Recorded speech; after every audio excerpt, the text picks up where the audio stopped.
ইয়া রাসূলুল্লাহ, ইয়া হাবিবাল্লাহ, আপনার কাছে আমরা জানতে চাই আপনি কবর সম্পর্কে আমাদেরকে আরেকটু ধারণা প্রদান করেন।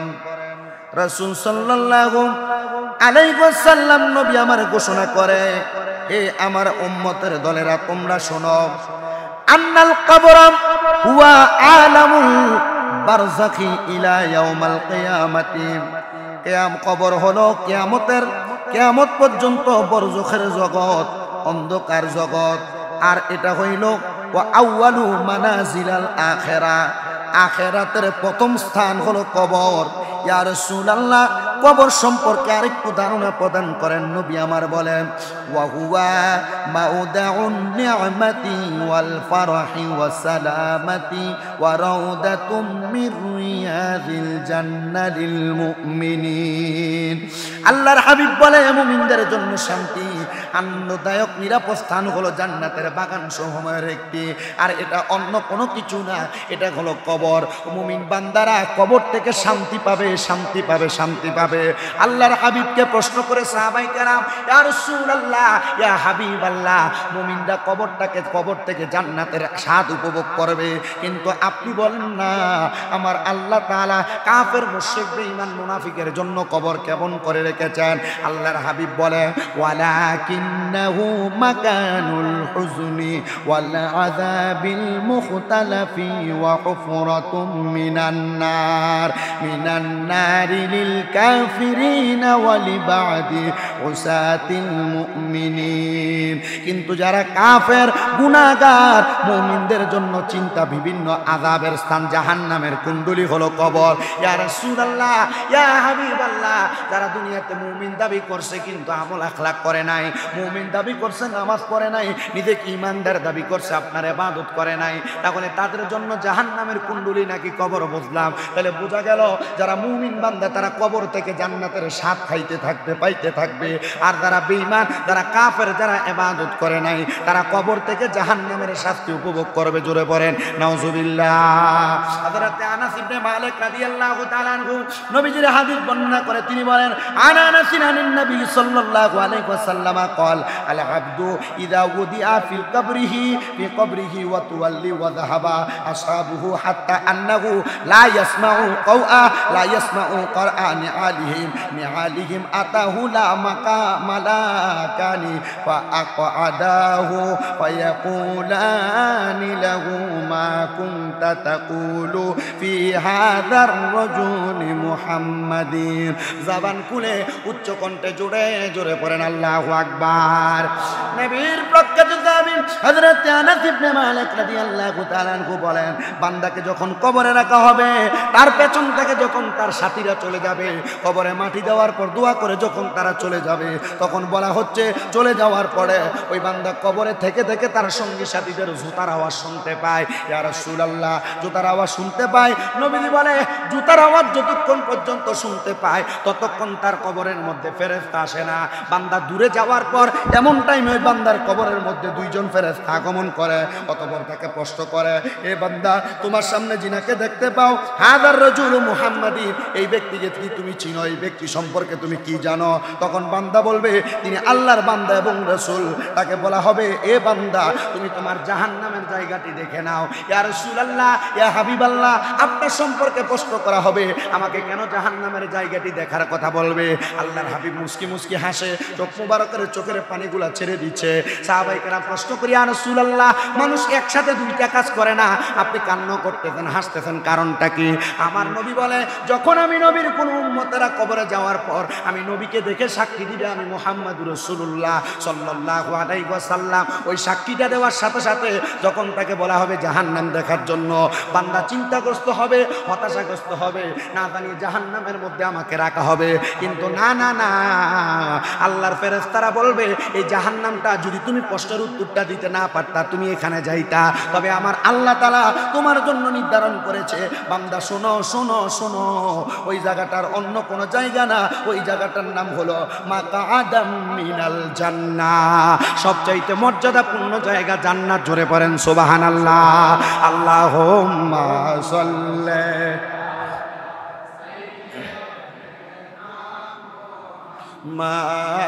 নাবি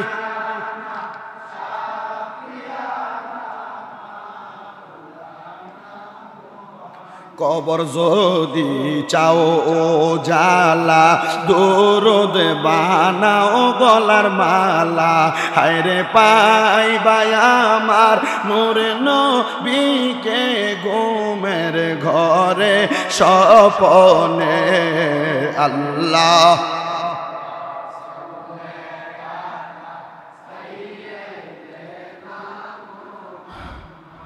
আদনাব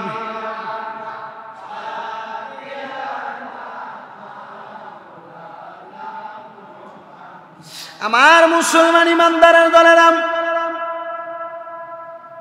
আল্লাহর নবীর আরেকটা হাদিস আমি আপনাদেরকে শোনাইতেছি। আন ইবনে উমর আন্না রাসূলুল্লাহ সাল্লাল্লাহু আলাইহি ওয়াসাল্লাম قال إن أحدكم إذا مات ورد عليه مقعده بالغداة والعشي। আল্লাহর হাবিবের প্রখ্যাত সাহাবী ইবনে ওমর রাদিয়াল্লাহু তাআলা আনহু বলেন, তোমাদের কেহ মৃত্যুবরণ করলে তার নিকট সকাল সন্ধ্যা তার স্থানটাকে তার চোখের সামনে দেখানো হয়। কতক্ষণ? কিয়ামত পর্যন্ত। মানুষকে মরার সাথে সাথে কিন্তু জান্নাত অথবা জাহান্নামে দেওয়া হয় না। বান্দাকে দুনিয়া কিয়ামত হওয়ার আগ পর্যন্ত কবরের মধ্যে একটা জায়গার মধ্যে নির্ধারণ করে আল্লাহ রেখে দিবেন। সাহাবায়ে কেরাম বলি, ইয়া রাসূলুল্লাহ, নবীজি আমাদেরকে দেখানো হয় কোন জায়গা? আল্লাহর হাবিব বলে, ইন কানা মিন আহলিল জান্নাতি, যদি তুমি জান্নাতি হও। আপনি দুনিয়াতে জান্নাতি যাওয়ার মতো কাজ করছেন কিনা আপনার চাইতে ভালো কিন্তু দুনিয়ার কেউ জানে না। যদি তুমি জান্নাতি হও, ওয়াইন কানা মিন আহলিন নারি, যদি তুমি জাহান্নামী হও তাহলে জাহান্নাম দেখানো হবে। জান্নাতি হইলে তোমাকে জান্নাত দেখানো হবে। ইয়া রাসূলুল্লাহ, বুঝলাম নবীজি, তাহলে আপনি বলেন না আমার এই জায়গাগুলো আমাকে কতক্ষণ দেখানো হবে? ফামিন আহলিন নারি ফায়াকুলু হাযা মাকআদুকা হাত্তা ইয়াবআসাকাল্লাহু ইয়াওমাস সাআত ইয়াউমাল কিয়ামা। কিয়ামতের আগ পর্যন্ত তোমাকে তুমি জাহান্নামী হলে জাহান্নাম দেখাবে, জান্নাতি হলে জান্নাত দেখাবে। জান্নাতীরা জান্নাত দেখে দেখে বলবে, আল্লাহ কিয়ামত কখন হবে আর আমি আমার নিয়ামত জান্নাতটাকে তাড়াতাড়ি পাবো। আর জাহান্নামীরা বলবে, আল্লাহ কবরেই তো আছি, ভালো আছি, জাহান্নাম নামক কষ্টের জায়গা আপনি আমাদেরকে দিবেন না। আল্লাহর হাবিব তখন সাহাবায়ে কেরামকে উত্তর দেয়, শোনো, আমার আল্লাহ তাআলা আমি নবীর মাধ্যমে তোমাদেরকে এটা একটা খবর দিছে। তোমরা যদি এখনো সময় আছে, যদি তোমাদের প্রত্যেকটা দিক ঠিক করে নাও, অথবা আমার উম্মতে হাদিস জানার পর তাকে ঠিক করে নেয়, তাহলে আমার উম্মত কবরে গেলে জান্নাত পাবে। আর তারা কবরে গেলে যদি দুনিয়ার জমিনে খারাপ কাজ করে যায় তাহলে জাহান্নাম পাবে। সাহাবায়ে কেরাম বলে, ইয়া রাসূলুল্লাহ, এখন জাহান্নামীরা আল্লাহর কাছে বলবে, আল্লাহ আমাদেরকে বাঁচার ব্যবস্থা করে দেন।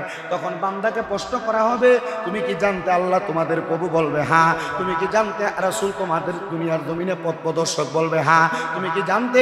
কবরে দুইজন ফেরেশতা আসবে, যার নাম মুনকার এবং নাকির, যাদের চোখগুলো হবে কালো এবং নীল বর্ণের। তুমি কি জানতে? এদের পরিচয় বলে, হ্যাঁ। তখন আসমান থেকে আওয়াজ আসবে, তুমি মিথ্যাবাদী, তুমি মিথ্যাবাদী, তুমি মিথ্যাবাদী। বলে, কেন? বলে, জানার পরে কেন তুমি ভয় করলে না? জানার পরে কেন ভয় করে আল্লাহর ইবাদত করলে না? এই জন্য তোমাকে উপর থেকে মিথ্যাবাদী কায্যাব বলা হবে। জোরে পড়ি নাউজুবিল্লাহ। আল্লাহর হাবিবের আরেকটা হাদিস, নবী আমার বলে, ইজা কুবিরাল মাইয়িতুম আতাহুল মালাকানি আসওয়াদানি আজরাকানি ইউকালু লিআহাদিহিমাল মুনকারু والآخر النكير فيقول الآن ما كنت تقول في هذا الرجل فيقول ما كان يقول هو عبد الله ورسوله أشهد أن لا إله إلا الله وأن محمدا عبده ورسوله فيقول لاني قد كنا نعلم أنك تقول هذا ثم يفسح له في قبره 70 ذراعا في 70 ثم ينور له فيه ثم يقال له نام فيقول أرجعوا إلى أهلي فأخبرهم فيقولان نعم كنومة العرس عرس الذي لا يوقظه إلا أحب أهله إليه حتى يبعثه الله من مضجعه ذلك وإن كان منافقا قال سمعت الناس يقولون فقلت مثله لا أدري ذري পড়িনা আল্লাহু আকবার। বিশাল লম্বা হাদিস উল্লেখ করা হয়েছে এই ব্যাপারে যে যখন কোনো বান্দা অস্বীকার করবে যে হ্যাঁ আমি জানতাম আল্লাহ আমার প্রভু, আমি জানতাম কবরে দুইজন ফেরেশতা আসবে, কিন্তু আমি জানার পরেও আমার আমলে জিন্দেগিকে সুন্দর করি নাই। হাদিস শরীফে এভাবে বলছে যে যখন বান্দা এটা চিন্তা করে এই উত্তর দিবে তখন তার জন্য এমন একটা অবস্থা তৈরি করা হবে, এই উত্তর দেওয়ার পর তার সম্মুখে একটা সাপ আনবেন যেটা 99 হাত লম্বা। কত হাত?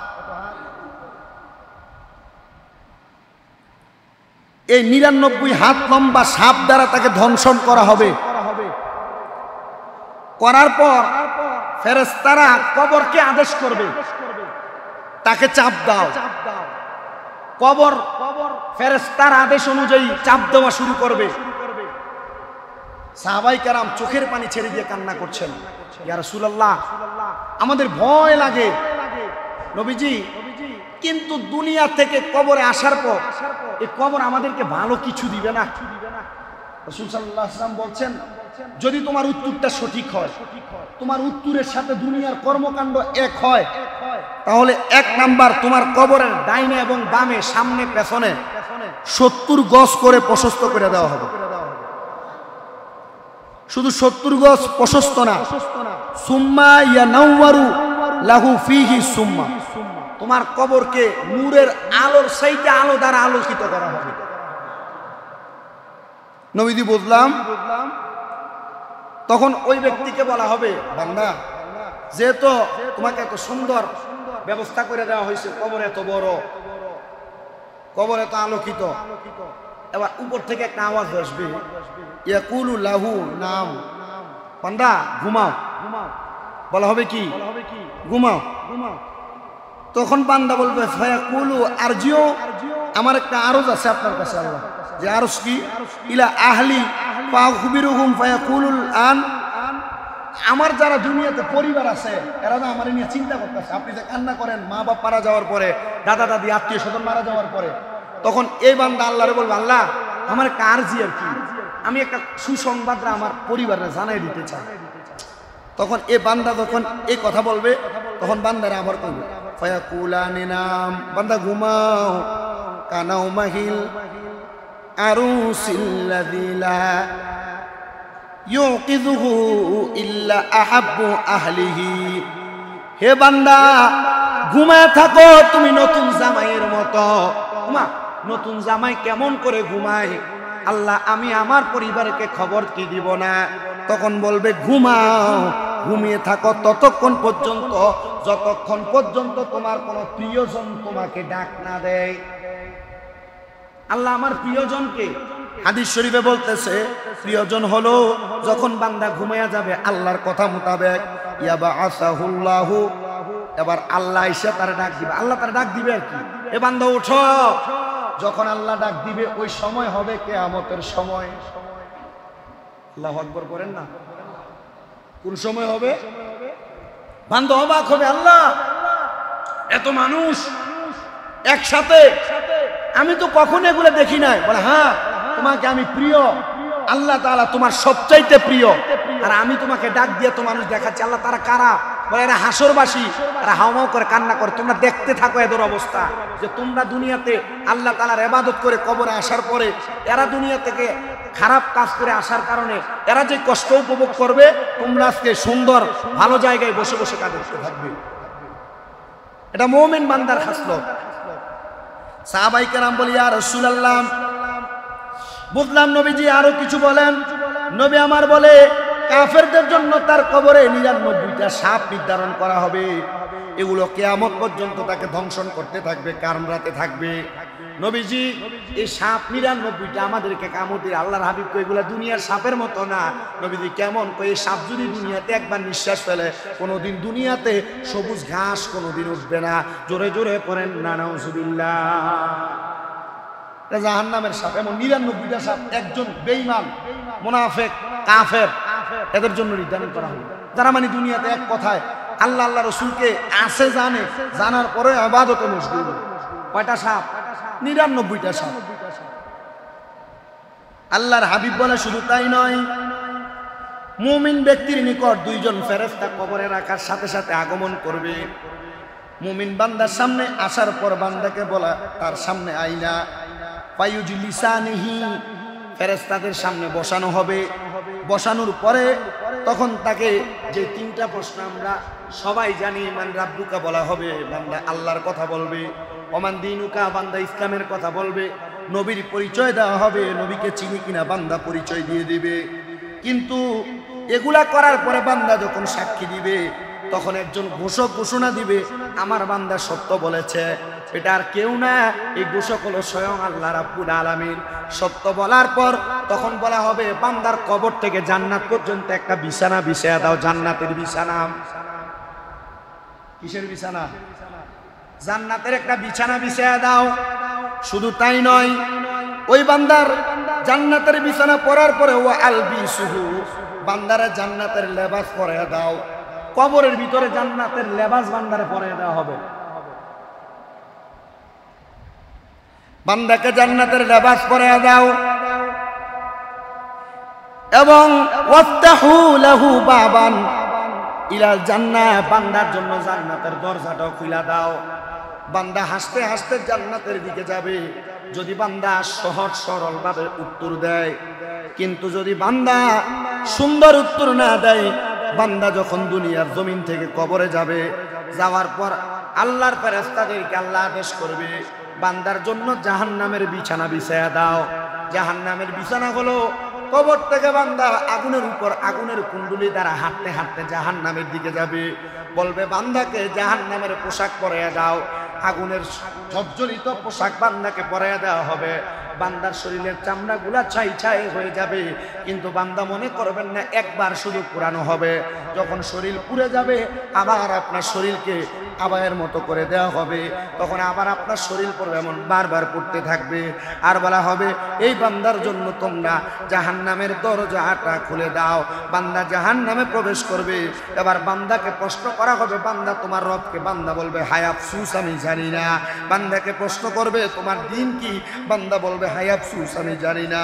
বান্দাকে প্রশ্ন করবো, মানে হাজার রাসূল চিনুনি, এই ব্যক্তি যিনি মুহাম্মদ সাল্লাল্লাহু আলাইহি সাল্লাম। বান্দা বলবে, হায় আফসুস আমি জানি না। আল্লাহ তাআলার প্যারা হাবিব হাদিস বর্ণনা করে বলে দিচ্ছেন, যখন বান্দা এমন কথাগুলা তার জবান দিয়া বলবে, বলবে মিথ্যাবাদী মিথ্যাবাদী মিথ্যাবাদী, তুমি জানতা তোমার রব আল্লাহ, তুমি জানতা তোমার ধর্ম ইসলাম, তুমি জানতা তোমার মুহাম্মদ সাল্লাল্লাহু আলাইহি সাল্লাম তোমাকে নাজাত দিবে, তোমাকে সহজ সরল পথ দেখাবে। বান্দা কেন মিথ্যা কথা বললা? যাও তুমি এই মুহূর্তে আগুনের উপর দিয়ে হেঁটে যাও, আগুনের জামা পরে জাহান্নামের মধ্যে পতিত হয়ে যাও। আল্লাহর হাবিব সাল্লাল্লাহু আলাইহি ওয়াসাল্লাম প্রখ্যাত একজন দুনিয়ার জমিনের মধ্যে বেঁচে থাকা অবস্থায় আল্লাহর খাস বান্দা, ওনার নাম হযরতে আব্দুল্লাহ জাল্লা রহমতুল্লাহ আলাইহি। উনি বলেন, আমি যখন জাহান্নামের এমন কঠোর হাদিসগুলা নবীর হাদিসের কিতাবগুলা থেকে পড়তে লাগলাম, একদিন আমার বড় আফসোস হইল, আমি কেমনে জাহান্নামের এমন কঠিন শাস্তিগুলা ভোগ করব। আল্লাহ তাআলার কাছে আমার জানতে বড় ইচ্ছা হয়, তবে মনি পরওয়ারে দিগারে আলম, আমি তো এমন কষ্ট সহ্য করতে পারবো না। এমন টাইমে আমি আব্দুল্লাহ জাল্লা যখন ঘুমাইলাম, ঘুমের ঘরে কে যেন আইসা আমার ডাকতেছে আর বলতেছে, রে আব্দুল্লাহ জাল্লা, দুনিয়ার জমিন থেকে কবরে যাওয়ার পর যদি কবরের নিয়ামত ভোগ করতে চাও, তাহলে দুনিয়ার ঘুমের শান্তি ত্যাগ করো। আব্দুল্লাহ জাল্লা বলে, তখন থেকে আমি আব্দুল্লাহ জাল্লা একটানা 25 বছর পর্যন্ত ঘুমাই নাই। আমি 25 বছর যখন ঘুমাই নাই, কিন্তু আমার শরীরের মধ্যে একটু রোগের মতো যখন দেখা দিয়েছে, শরীর দুর্বল হয়ে গেছে। আব্দুল্লাহ জাল্লা বলে, দুর্বল শরীর নিয়ে আমি আবারও আল্লাহর দরবারে সেজদায় করে কান্নাকাটি করতেছি। আমার এমন কোনো দিন হয় নাই পুরা শরীর ঘামিয়ে গেছে, আমার পুরা শরীর থেকে পসিনা বের হচ্ছে। আমি আব্দুল্লাহ জাল্লা যখন ওই সেজদার মধ্যে পড়ে রইলাম, এমন টাইম আমি দেখলাম আমি আব্দুল্লাহ জাল্লাকে কে জানি খবর দেয়, আব্দুল্লাহ জাল্লা প্রস্তুত হয়ে যাও, তোমার জন্য আল্লাহ তাআলার জান্নাত রেডি হয়ে আছে। আব্দুল্লাহ জাল্লা সজাগ হয়ে গেছে। ওনার উস্তাদকে জিজ্ঞাসা করেন, হুজুর আমি তো এমন এমন স্বপ্ন দেখেছি। ওনার উস্তাদ বলে, শোনো, আল্লাহ তাআলা মুমিন বান্দাদেরকে দুনিয়ার জমিনে সুসংবাদ দেয় মরণের আগে। এ বান্দা, মরার আগে তুমি মরণের প্রস্তুতি গ্রহণ করো। মুমিন বান্দা ওযু করে থাকে, মরণের আগে মুমিন বান্দা ঈমান নিয়ে মরণের প্রস্তুতি গ্রহণ করে। ইয়া রাসূলুল্লাহ, ওগো মায়ার নবী, বুঝতে পারলাম মুমিন বান্দাকে খবর দেওয়া হয়, কিন্তু যারা বেঈমান তাদেরকে কি খবর দেওয়া হয় না? আব্দুল্লাহ জাল্লা তার উস্তাদকে প্রশ্ন করে, ও হুজুর, আপনার কাছে জানতে চাই, আমাকে আল্লাহ জান্নাতের সুসংবাদ দিয়েছে দুনিয়াতে, এটা আপনি আমাকে বলতেছেন, কিন্তু আমি যদি মারা যাই, আমার মারা যাওয়ার পরে কবরে কেমন আছে এটার সম্পর্কে কে বলবে? বলে, কে বলবে? কেউ বলবে না। তুমি তোমার নিজের কলবকে, নিজের নফসকে প্রশ্ন করো, কারণ তোমার ব্যাপারে তোমার চাইতে বেশি আল্লাহ ছাড়া আর কেউ জানে না। আব্দুল্লাহ জাল্লা বলে, আল্লাহর কসম, আমি কোনোদিন মানুষের অনদেখায় আমি কোনোদিন পরের একটা সম্পদ ব্যয় করি নাই, পরের একটা সম্পদ লুণ্ঠন করি নাই। আমি আব্দুল্লাহ জাল্লা কোনোদিন আল্লাহ তাআলার ইবাদত ত্যাগ করি নাই। আমি আব্দুল্লাহ জাল্লা যেদিন থেকে বুঝের হয়েছি, সেদিন থেকে আমার অন্তর থেকে আল্লাহ এবং তার রাসূলের মুহাব্বতটা সরাই নাই। ওস্তাদ বলেছে, হ্যাঁ হ্যাঁ, এমনই যদি হয়ে থাকে তাহলে তোমাকে যে সুসংবাদ দিয়েছে সুসংবাদ সত্য। আব্দুল্লাহ জাল্লা বলে, আল্লাহর কসম, যদি আমি যে সুসংবাদ পেয়েছি, এমন জান্নাতের সুসংবাদ আল্লাহর সব বান্দারা পায়, সব বান্দারা বড় খুশি হয়ে যাবে, কিন্তু সবাই তো পাবে না, কারণ সবাই দুনিয়ার জমিনে এমন ভালো ভালো কাজগুলা করে না, আল্লাহ আল্লাহ রাসূলের মুহাব্বত অন্তরে রাখে না। যদি প্রশ্ন করি, আপনাদের অন্তরে আল্লাহর মুহাব্বত, রাসূলের মুহাব্বত, আপনার অন্তরে কোরআন সুন্নাহর মুহাব্বত আছে কিনা? আপনারা সবাই বলবেন হ্যাঁ, কিন্তু আপনার কাজকর্ম এগুলা প্রমাণ করে না। যদি আপনি কবরে প্রশান্তি অর্জন করতে চান, এমন কর্ম করেন যে কর্মের কারণে আল্লাহ তাআলা আপনাকে নাজাত প্রদান করবে। হযরতে আব্দুল্লাহ জাল্লা এর 3 দিন পরে যখন ইন্তেকাল করলেন, ওনার ওস্তাদ ওই রাত্রে স্বপ্ন দেখলেন আব্দুল্লাহ জাল্লাকে কবর থেকে সুন্দর পোশাক পরায়া জান্নাতের দিকে আহলা ওয়া সাহলান মারহাবান বলে ডাকা হচ্ছে। জোরে বলি সুবহানাল্লাহ। তা আপনি আমি চাইলেও ওই কবরের মধ্যে শান্তিতে প্রশান্তিতে থাকতে পারবো যদি আপনি আমি দুনিয়াতে এমন কর্ম করি। কোন কর্ম করবেন এ আপনারা যারা এখানে আছেন, আপনাদেরকে বইলা দিতে হবে না যে এই কর্ম করা লাগবে। কোনটা খারাপ কাজ এটা আপনি জানেন, এগুলা ত্যাগ করবেন। কোনটা ভালো কাজ সেটাও আপনি জানেন, এগুলা করবেন বেশি বেশি। আল্লাহ আমাদেরকে সেগুলা করার তৌফিক দান করুন। কবরের যে নিয়ামত সম্পর্কে জেনেছি, সেই নিয়ামত অর্জন করার জন্য যে আমলগুলা করা দরকার, আল্লাহ আমাদেরকে করার তৌফিক দান করুন। কবরের যে আযাব সম্পর্কে জেনেছি, ওই আযাব থেকে বাঁচার জন্য যে যে কাজগুলো আমাদের করা দরকার, আল্লাহ আমাদেরকে করার তৌফিক দান করুন। সবাই করে আমিন। ওয়া আখির দাওয়ানা আলহামদুলিল্লাহ। মাওলানা পাথরে কালিমা পড়ে আমার নূর নবীজির পরশে উস্তুনে হান্না না কান্দে নূর নবীজির বিরহে। নবীজির আঙ্গুলের ইশারায় চন্দ্র 2 ভাগ হয়ে যায়। ওই নবীজি কান্দেন শুয়ে সোনার মদিনায়। আল্লাহ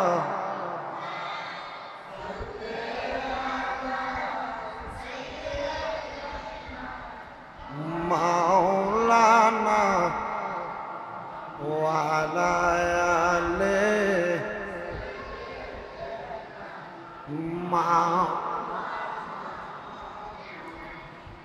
আল্লাহ তাআলার রহমত নবীজি মুহাম্মদ রাসূল। সকল সৃষ্টির মূলে তিনি, সৃষ্টি কুলের মূল নবীজি আল্লাহ।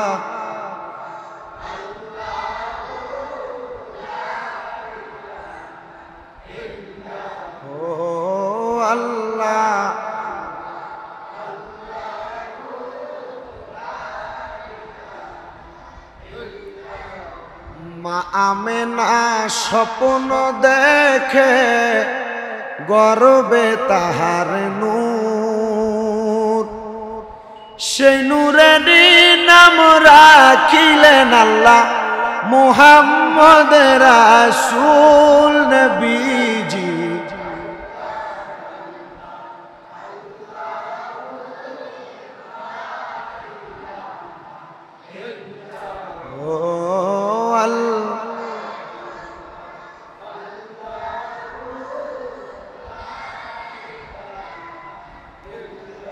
হাজারো দুরুদু হাজারো সালাম নবী দরবারে আপনার, দয়া করে কবুল করেন সালাতু সালাম।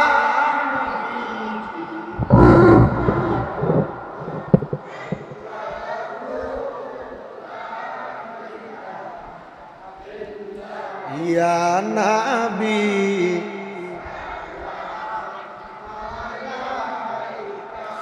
ইয়া রাসূল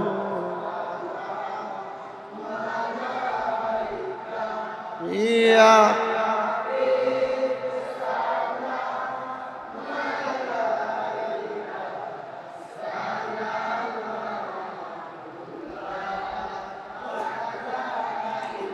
ইয়া রাসূলুল্লাহ ওয়া ইয়া হাবিবাল্লাহ।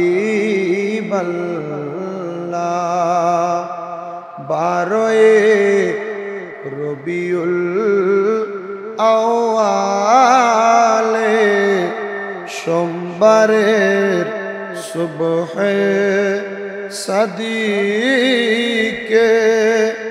বাবা আব্দুল্লাহর ভাঙ্গা কুটিরে আসিলেন আমেনা মায়ের কোলে।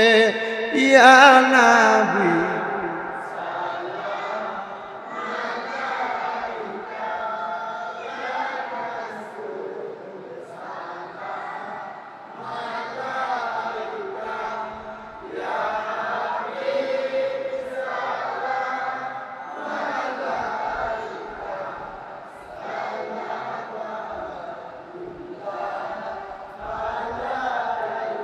जिनके नाना की उम्मत के लिए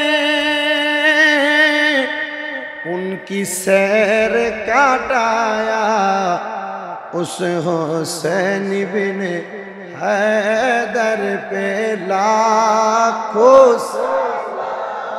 मुस्तफा।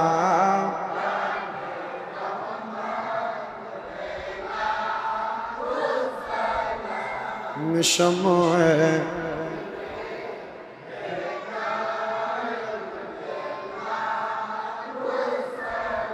या पाक पंजतन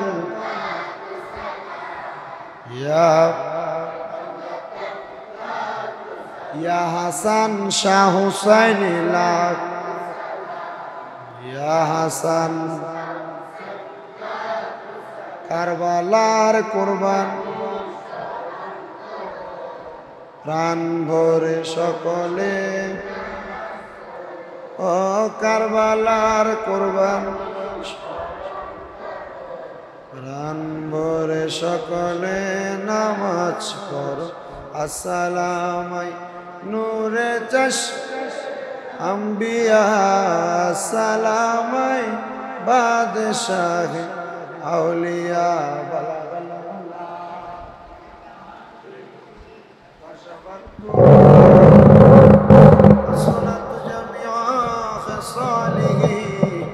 صلوا عليه وآله اللهم آمين اللهم آمين الحمد لله رب العالمين الصلاة والسلام على رسوله الكريم ربنا ظلمنا أنفسنا وإن لم تغفر لنا وترحمنا لنكونن من الخاسرين مبدو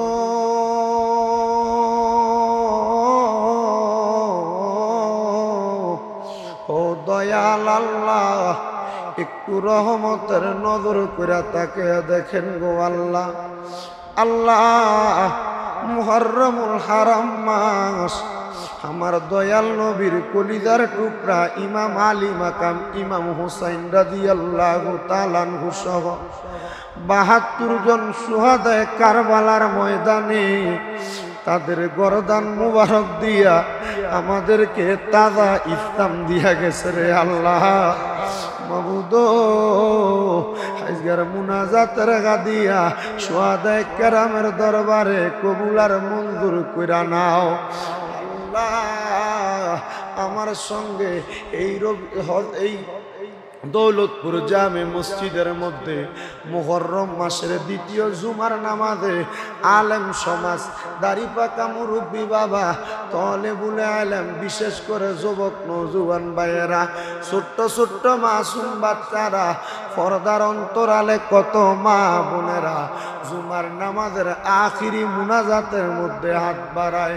আল্লাহ যার হাতটা তোমার কাছে মায়া লাগে, পছন্দ হয়, ওই হাতের উসিলায় আমরার জীবনের গুনাহ তুমি আল্লাহ ক্ষমা কইরা দাও দয়াল রে।